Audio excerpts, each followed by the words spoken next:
Hi everyone. Today I'm going to discuss about this important topic in pregnancy called preeclampsia. It is defined as new onset hypertension of systolic blood pressure more than 140 and diastolic blood pressure more than 90. It can also have proteinuria of more than 300 mg per 24 hours and edema. Among all these three, new onset hypertension is most important one, and it occurs after 20 weeks of gestational age. Two elevated blood pressure measurements are required to diagnosis that are measured done at least 4 hours apart. So, in pregnancy, the cardiac output is increased by 40%. So, there is more stroke volume in the pregnancy as a physiological condition.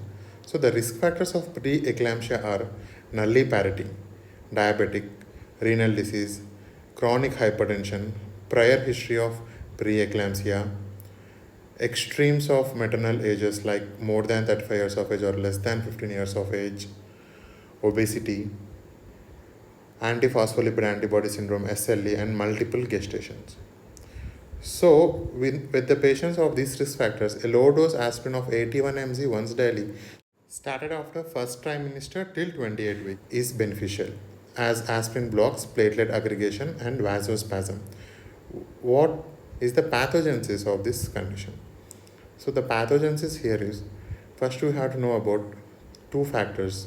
These are VEGF, vascular endothelial growth factor, and TGF beta, transforming growth factor. So some antagonists are produced against these factors by placenta. Placenta is the culprit here.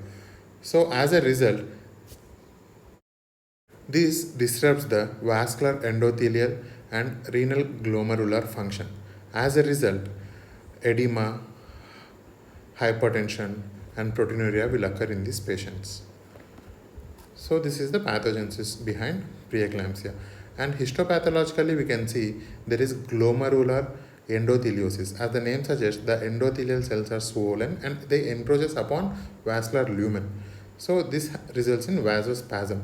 So as a result, aspirin blocks this vasospasm. That's why we use aspirin in these patients after first trimester. And the preeclampsia is also associated with abnormal cerebral circulatory autoregulation. Hence, there is an increased risk of stroke in these patients. So, coming to preeclampsia without severe features and preeclampsia with severe features, only these two types are there. There is nothing called mild, moderate, severe nowadays. So, what are the symptoms or without severe features? So, it is BP more than 140 by 90 and edema and minimal proteinuria will be there. And what are the severe features? BP more than 160 by 110 and CNS features like headache, blood vision, seizures, coma, renal dysfunction like oliguria, elevated serum creatinine levels that is more than 1.5 mg per dl. Pulmonary edema may occur in these patients. Hepatocellular injury like ALT is increased up to 2 times of the upper limit of the normal. Epigastric pain, rupture of the hepatic liver capsule may occur in these patients. Hematological dysfunction like less than 1 lakh of platelet count and DIC, disseminated intravascular coagulation, may occur in this patient. And what is this HELP syndrome? HELP syndrome is a subtype of severe preeclampsia. In this, H is hemolysis, EL is elevated liver enzymes, LP is low platelet levels. So this is very severe condition of a subtype of severe preeclampsia. And again, this platelet dysfunction coagulation disorders will result in increased risk of stroke. So coming to preeclampsia, as I already said, it occurs after 20 weeks of gestational age and it can also occurs within 6 weeks of postmortem. From 20 weeks of gestation to within 6 weeks of postmortem, preeclampsia can occur. So what is the treatment for preeclampsia without severe features? So conservative management is the main treatment.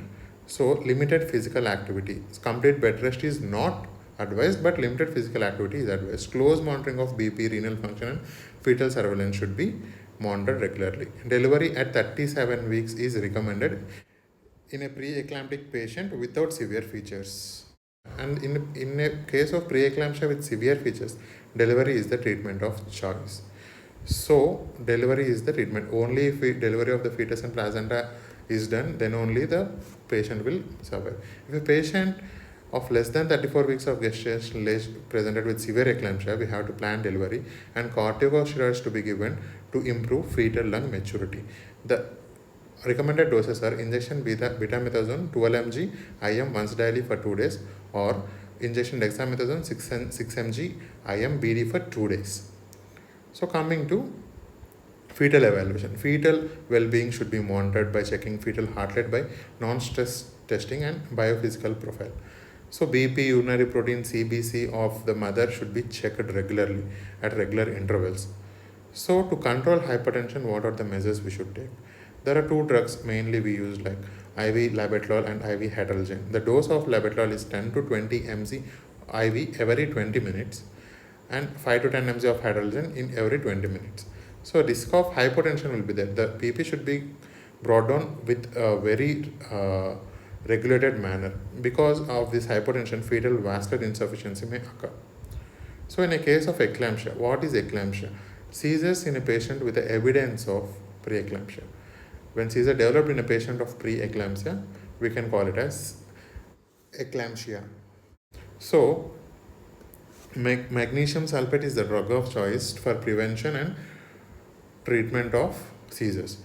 This magnesium acts on NMDA receptors in brain.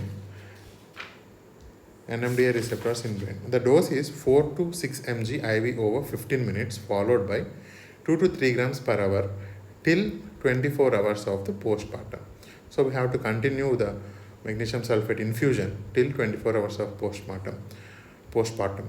So the therapeutic range is 4 to 7 milliequivalents. We have to check magnesium levels in our blood every 4th hourly. So we have to watch for renal failure, decreased urine output, loss of deep tendon reflexes, and decrease in any respiratory rate or depth. To reverse the effects of magnesium sulfate, we can give injection calcium gluconate 1 gram IV over 2 minutes. This is about preeclampsia. Thank you for watching.